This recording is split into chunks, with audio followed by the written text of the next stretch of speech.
একজন সাধারণ মানুষ একটি সাধারণ ফ্লাইটে উঠলেন, কিন্তু কয়েক ঘন্টা পর তিনি হয়ে উঠলেন ইতিহাসের সবচেয়ে রহস্যময় অপরাধী।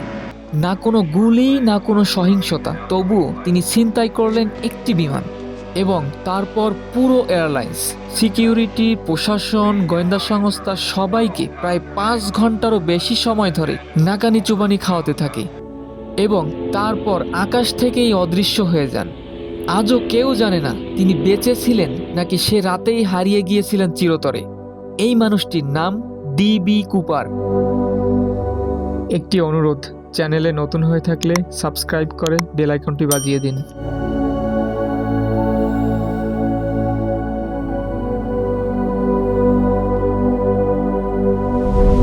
1971 সালের 24 নভেম্বর যুক্তরাষ্ট্রের একটি জাতীয় উৎসবের ঠিক আগের দিন পোল্যান্ড আন্তর্জাতিক বিমানবন্দরে ঢুকলেন একজন মধ্যবয়স্ক ব্যক্তি।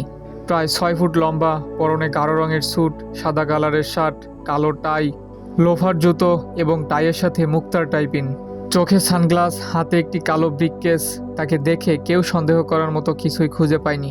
তিনি শান্তভাবে গিয়ে টিকিট কাটলেন নর্থ ওয়েস্ট ওরিয়েন্ট এয়ারস্টা এর ফ্লাইট 305A, গন্তব্য সিয়াটল। নিজের নাম লিখলেন ডিবি কুপার।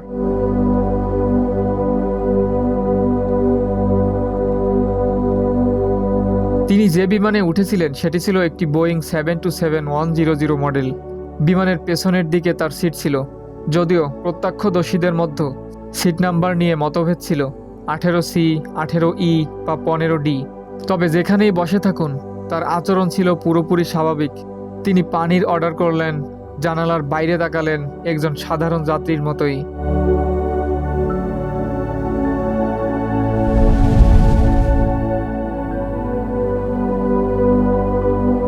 দুপুর 2:50 দিকে বিমানটি উড়াল দেয় সিয়াটলের উদ্দেশ্যে। কিছুক্ষণ পর তিনি একটি কাগজ এগিয়ে দেন এক ফ্লাইট অ্যাটেন্ডেন্সের হাতে। প্রথমে সেটিকে ফোন নাম্বার ভেবে সে ব্যাগে রেখে দেয়, কিন্তু লোকটি ধীরে কাছে এসে বলে, নোটটা খুলে দেখুন, আমার কাছে বোমা আছে। You might want to take a look at that note. I have a bomb. Note খুলতেই পরিস্থিতি বদলে যায়। সেখানে লেখা ছিল তার ব্রিফকেসে একটি বোমা রয়েছে এবং প্রয়োজনে তিনি সেটি ব্যবহার করবেন। এরপর তার পাশে বসতে বলা হয়। অ্যাটেন্ডেন্স দেখতে পান ব্রিফকেসের ভেতরে লাল সিলিন্ডার, 2 সারিতে সাজিয়ে তার দিয়ে মোড়ানো। সবকিছুই বাস্তব মনে হচ্ছিল। কুপার শান্ত গলায় নিজের দাবি জানান, যা $2 লক্ষ নগদ টাকা, সবগুলো নোট $20 হতে হবে এবং এলোমেলো সিরিয়াল নাম্বার থাকবে, 4টি প্যারাশুট এবং সিয়াটলে অবতরণের পর বিমান পুনরায় জ্বালানি ভরার জন্য একটি ফুয়েল ট্যাঙ্ক রাখতে হবে।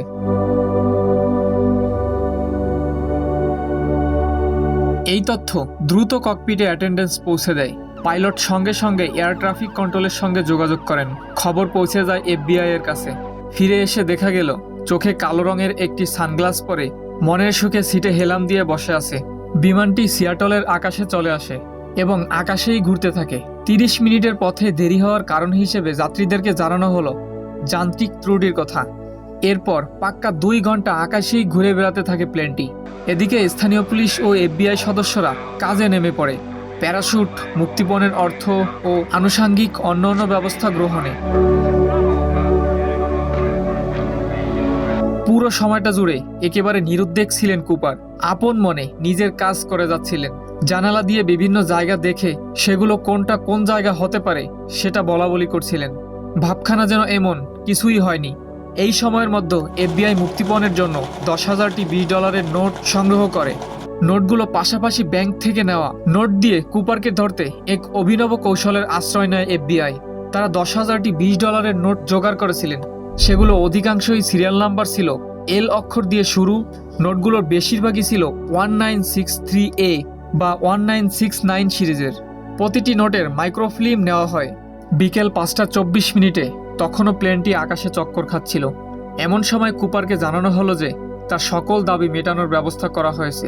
এরপর বিকাল 5:39 ভূমিতে অবতরণ করে প্লেনটি। কুপারের নির্দেশে প্লেনটিকে কিছুটা নির্জন কিন্তু উজ্জ্বল আলোকিত জায়গায় নিয়ে দাঁড় করানো হয়। পাশাপাশি কেবিনের লাইটও বন্ধ করে দিতে বলা হয়, যেন বাইরে থেকে স্নাইপাররা তার কিছুই করতে না পারে। অপারেশন ম্যানেজারের মাধ্যমে টাকা ও প্যারাশুট পৌঁছে দেওয়া হয়। এই পুরো সময় জুড়ে আমেরিকান নিউজ ফিডে ঘুরে বেড়াচ্ছিল ডিবি কুপারের রহস্যময় গল্প, কিন্তু মজার বিষয় হলো তার আসল নাম মোটেও ডিবি কুপার ছিল না।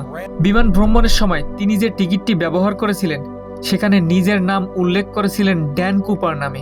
পরে এক সাংবাদিকের রিপোর্টিং ভুলের কারণেই ড্যান কুপার ইতিহাসের পরিচিত হয়ে যান ডিবি কুপার নামে। A clever hijacker who had given his name as D.B. Cooper parachuted out of an airliner over Washington state and disappeared with $200,000 of the airline's money. টাকা হাতে পাওয়ার পর তিনি সকল যাত্রী ও বেশিরভাগ ক্রুকে ছেড়ে দেন। এবার শুরু হয় তার পরিকল্পনার দ্বিতীয় ধাপ, পালানো। তিনি নির্দেশ দেন দক্ষিণ পূর্ব দিকে মেক্সিকোমুখী উড়াতে হবে, বিশেষ করে মেক্সিকো সিটি অভিমুখে। তিনি বলেন বিমানকে ধীরে উড়াতে হবে, কম উচ্চতায় রাখতে হবে, ল্যান্ডিং গিয়ার টেক অফ অবস্থায় রাখতে হবে, উইং প্লানগুলো 15 ডিগ্রি কোণে নামিয়ে আনতে হবে এবং কেবিনের ভেতরের চাপ স্বাভাবিক রাখতে হবে। এই সবগুলো ছিল বিমান থেকে লাফ দেওয়ার উপযুক্ত পরিবেশ। কিন্তু কো-পাইলট জানান এই অবস্থায় বিমানটি সর্বোচ্চ 1600 কিলোমিটার যেতে পারবে। তাই পুনরায় জ্বালানি নেওয়ার জন্য নেভাদার রেনোতে অবতরণ করার পরিকল্পনা করা হয় এবং সিয়াটল থেকে নেভাদার রেনোতরে চলে আসে আবার জ্বালানি ভরার জন্য। সন্ধ্যা 7:40 বিমানটি আবার উড়াল দেয়। এবার বিমানে ছিল কেবল ছিনতাইকারী এবং 4 জন ক্রু সদস্য। এদিকে কাছেই ছিল যুক্তরাষ্ট্রের বিমান ঘাঁটি, সেখান থেকে 2টি যুদ্ধ বিমান গোপনে অনুসরণ করতে থাকে। রাত গভীর হতে থাকে, আবহাওয়া খারাপ, ঠান্ডা, বৃষ্টি, অন্ধকার, জ্বালানি স্বল্পতার কারণে তারা ফিরে যেতে বাধ্য হয়। এক পর্যায়ে তিনি একমাত্র ফ্লাইট অ্যাটেন্ডেন্টসকে ককপিটে যেতে বলেন। যাওয়ার আগে দেখা যায় তিনি কোমরে কিছু একটা বেঁধে নিচ্ছেন।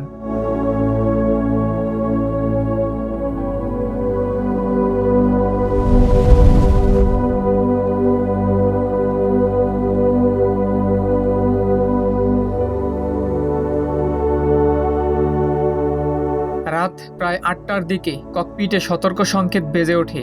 বিমানের পেছনের সিঁড়ি খুলে যায়। কিছুক্ষণ পর দরজাও খোলা হয়।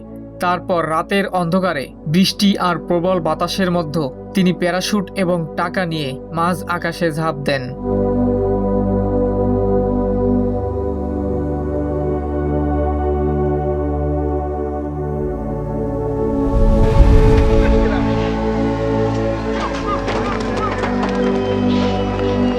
রাত আনুমানিক 10:15টার দিকে রেনো বিমানবন্দরে অবতরণ করে প্লেনটিকে চারিদিক থেকে ঘিরে রাখেন আইন শৃঙ্খলা বাহিনী।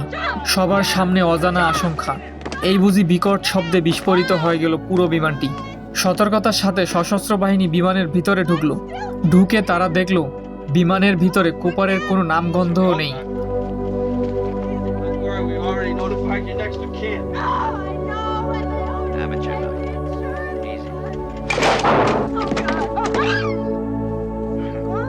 Goddamn joke. Stereo wires, highway flares, and Play-Doh.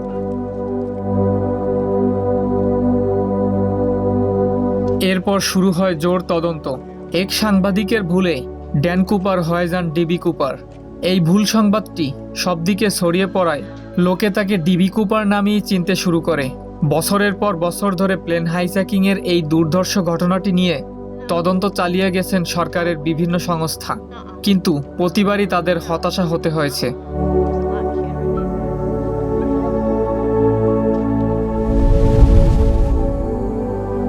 ঘটনার প্রায় 9 বছর পর 1980 সালের ফেব্রুয়ারিতে ওয়াশিংটন অঙ্গরাজ্যের কলম্বিয়া নদীর তীরে টিনা বার নামক স্থানে একটি 8 বছর বয়সী এক বালক তার পরিবারের সাথে বনভোজনে গিয়ে নদীর পাড়ে বালু খেলতে গিয়ে 3টি পচা টাকার বান্ডিল খুঁজে পায়। সেখানে প্রায় 5,800 মার্কিন ডলার পাওয়া গিয়েছিল। নোটগুলো ছিল $20 এবং সেগুলো রাবার দিয়ে পেঁচানো অবস্থায় ছিল। এফবিআই নোটগুলোর সিরিয়াল নম্বর পরীক্ষা করে নিশ্চিত করে যে এগুলো 1971 সালে কুপারকে দেওয়া সেই $20 মুক্তিপণেরই অংশ। এটিই ছিল কুপার মামলার একমাত্র ভৌত প্রমাণ যা বিমানের বাইরে খুঁজে পাওয়া গিয়েছিল। এই আবিষ্কারটি তদন্তকারীদের মনে নতুন কিছু প্রশ্ন জন্ম দেয়। কুপার কি তবে অবতরণের সময় নদীতে পড়ে মারা গিয়েছিলেন, নাকি তিনি টাকাগুলো ইচ্ছে করে সেখানে পুঁতে রেখেছিলেন, নাকি স্রোতে টাকাগুলোকে অনেক দূর থেকে ভাসিয়ে এনে তীরে জমিয়েছিলেন?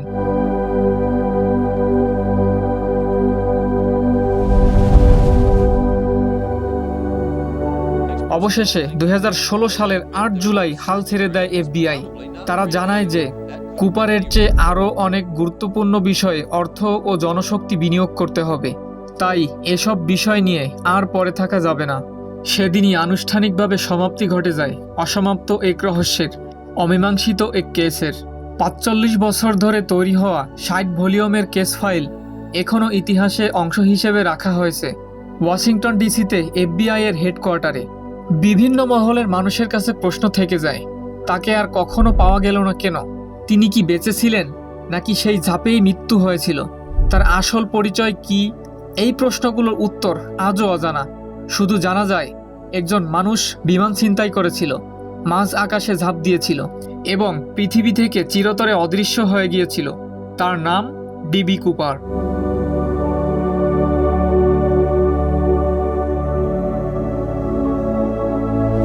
যুক্তরাষ্ট্র ও ইসরায়েলের যৌথ হামলায় ইরানের সর্বোচ্চ ধর্মীয় নেতার মৃত্যুর পরও দেশটির শাসন ব্যবস্থা কেন ভেঙে পড়েনি? এর পেছনের অন্যতম প্রধান কারণ হল ইরানের বহুমাত্রিক সামরিক কাঠামো। কেন ইরান এমন দৈত্য সামরিক কাঠামো গড়ে তুলেছে? এই বাহিনীগুলো কিভাবে কাজ করে এবং কিভাবে দেশের ক্ষমতার ভারসাম্য বজায় রাখে? এসব গুরুত্বপূর্ণ বিষয় বিস্তারিতভাবে জানতে চাইলে এই ভিডিওটি দেখতে পারেন। ভিডিওটি ভালো লাগলে অবশ্যই লাইক, কমেন্ট এবং চ্যানেলটি সাবস্ক্রাইব করে আমাদের সঙ্গে থাকার অনুরোধ রইল।